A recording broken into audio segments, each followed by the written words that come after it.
Chapter 45. The Bengali Joy Permeated. Mother, sir, please do not leave India without a glimpse of Nirmala Devi. Her sanctity is intense. She is known far and wide as Ananda Moyi Ma, joy permeated mother. My niece, Amyo Bose, gazed at me earnestly. Of course. I want very much to see the woman saint. I added, I have read of her advanced state of God realization. A little article about her appeared years ago in East West. I have met her, Amio went on. She recently visited my own little town of Jamshedpur. At the entreaty of a disciple, Ananda Moyi Ma went to the home of a dying man. She stood by his bedside.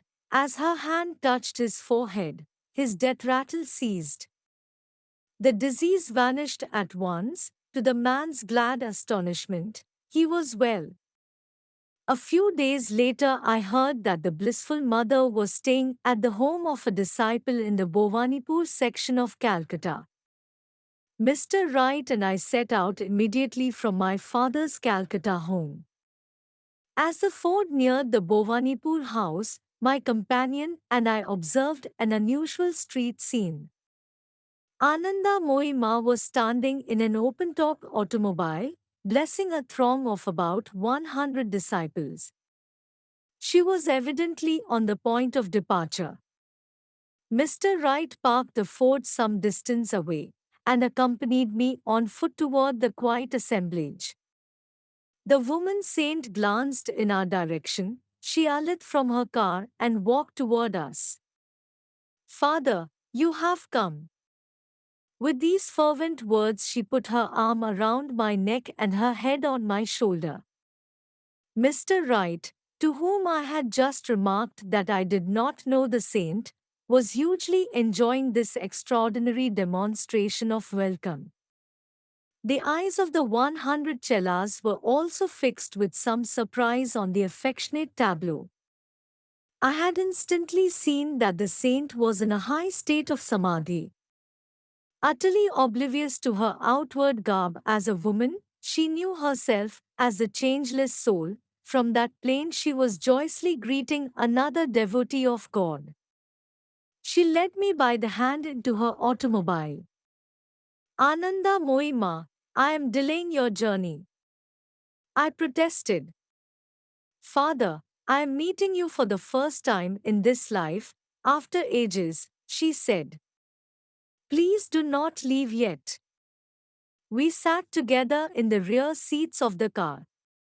The blissful mother soon entered the immobile, ecstatic state. Her beautiful eyes glanced heavenward and, half opened, became still, gazing into the near-far inner Elysium. The disciples chanted gently, "Victory to Mother Divine." I had found many men of God realization in India, but never before had I met such an exalted woman saint. Her gentle face was burnished with the ineffable joy that had given her the name of Blissful Mother. Long black tresses lay loosely behind her unveiled head. A red dot of sandalwood paste on her forehead symbolized the spiritual eye, ever open within her. Tiny face, tiny hands, tiny feet, a contrast to her spiritual magnitude. I put some questions to a nearby woman chela while Ananda Moyi Ma remained entranced. The blissful mother travels widely in India. In many parts she has hundreds of disciples, the chela told me. Her courageous efforts have brought about many desirable social reforms. Although a Brahman, the saint recognizes no caste distinctions. A group of us always travel with her, looking after her comforts. We have to mother her. She takes no notice of her body. If no one gave her food, she would not eat or make any inquiries. Even when meals are placed before her, she does not touch them. To prevent her disappearance from this world, We disciples feed her with our own hands. For days together, she often stays in the divine trance, scarcely breathing, her eyes unwinking. One of her chief disciples is her husband. Many years ago, soon after their marriage, he took the vow of silence. The Chela pointed to a broad shouldered, fine featured man with long hair and hoary beard.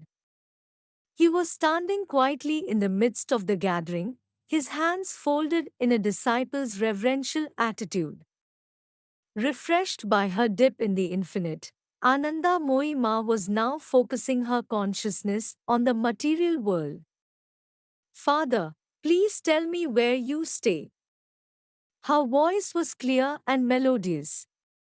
At present, in Calcutta or Ranchi, but soon I shall be returning to America. America? Yes. An Indian woman saint would be sincerely appreciated there by spiritual seekers. Would you like to go? If Father can take me, I will go. This reply caused her nearby disciples to start an alarm. 20 or more of us always travel with the blissful mother, one of them told me firmly. We could not live without her. Wherever she goes, we must go. Reluctantly, I abandoned the plan, as possessing an impractical feature of spontaneous enlargement. Please come at least to Ranchi, with your disciples, I said on taking leave of the saint. As a divine child yourself, you will enjoy the little ones in my school. Whenever Father takes me, I will gladly go. A short time later, the Ranchi Vidyalaya was in gala array for the saint's promised visit. The youngsters looked forward to any day of festivity, no lessons, hours of music, and a feast for the climax. Victory. Ananda Moyi Ma, Ki Jai. This reiterated chant from scores of enthusiastic little throats greeted the saint's party as it entered the school gates. Showers of marigolds, tinkle of cymbals, lusty blowing of conch shells, and beat of the mrodang drum. The blissful mother wandered smilingly over the sunny Vidyalaya grounds, ever carrying within her the portable paradise. It is beautiful here, Ananda Moyi Ma said graciously as I led her into the main building. She seated herself with a childlike smile by my side.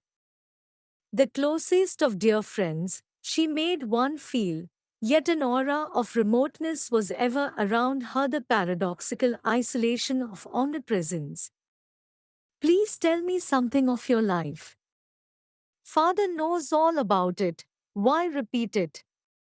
She evidently felt that the factual history of one short incarnation was beneath notice. I laughed, gently repeating my question. Father, there is little to tell. She spread her graceful hands in a deprecatory gesture. My consciousness has never associated itself with this temporary body. Before I came on this earth, Father, I was the same. As a little girl, I was the same. I grew into womanhood, but still I was the same. When the family in which I had been born made arrangements to have this body married, I was the same. And when, passion-wrung, my husband came to me and murmured endearing words, lightly touching my body, he received a violent shock, as if struck by lightning, for even then I was the same. My husband knelt before me, folded his hands, and implored my pardon.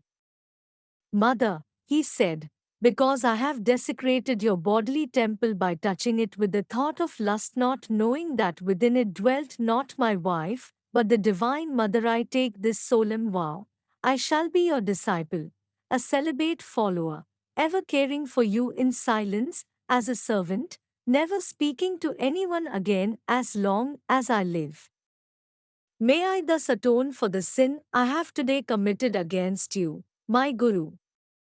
Even when I quietly accepted this proposal of my husband's, I was the same. And, Father, in front of you now, I am the same. Ever afterward, though the dance of creation change around me in the hall of eternity, I shall be the same. Ananda Moima sunk into a deep meditative state. Her form was statue still, she had fled to her ever-calling kingdom. The dark pools of her eyes appeared lifeless and glassy. This expression is often present when saints remove their consciousness from the physical body, which is then hardly more than a piece of soulless clay. We sat together for an hour in the ecstatic trance. She returned to this world with a gay little laugh. Please, Ananda Moima, I said, come with me to the garden. Mr. Wright will take some pictures. Of course, Father. Your will is my will. Her glorious eyes retained the unchanging divine luster as she posed for many photographs. Time for the feast. Ananda Moima squatted on her blanket seat, a disciple at her elbow to feed her. Like an infant, the saint obediently swallowed the food after the chela had brought it to her lips. It was plain that the blissful mother did not recognize any difference between curries and sweetmeats. As dusk approached, the saint left with her party amidst a shower of rose petals, her hands raised in blessing on the little lads. Their faces shone with the affection she had effortlessly awakened. Thou shalt love the Lord thy God with all thy heart, and with all thy soul, and with all thy mind, and with all thy strength, Christ has proclaimed, this is the first commandment.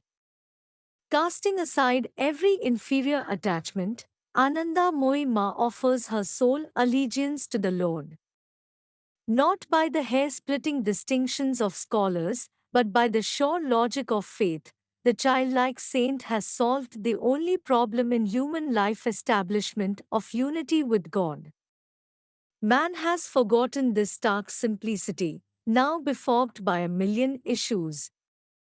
Refusing a monotheistic love to God, the nations disguise their infidelity by punctilious respect before the outward shrines of charity. These humanitarian gestures are virtuous because for a moment they divert man's attention from himself, but they do not free him from his single responsibility in life, referred to by Jesus as the first commandment. The uplifting obligation to love God is assumed with man's first breath of an air freely bestowed by his only benefactor. On one other occasion after her Ranchi visit, I had opportunity to see Ananda Moima. She stood among her disciples some months later on the Sirampur station platform, waiting for the train. Father, I am going to the Himalayas, she told me. Generous disciples have built me a hermitage in Dehradun. As she boarded the train, I marveled to see that whether amidst a crowd, on a train, feasting, or sitting in silence, her eyes never looked away from God. Within me I still hear her voice, an echo of measureless sweetness. Behold, now and always one with the eternal, I am ever the same. This marks the end of chapter 45. Thank you for liking and following the channel.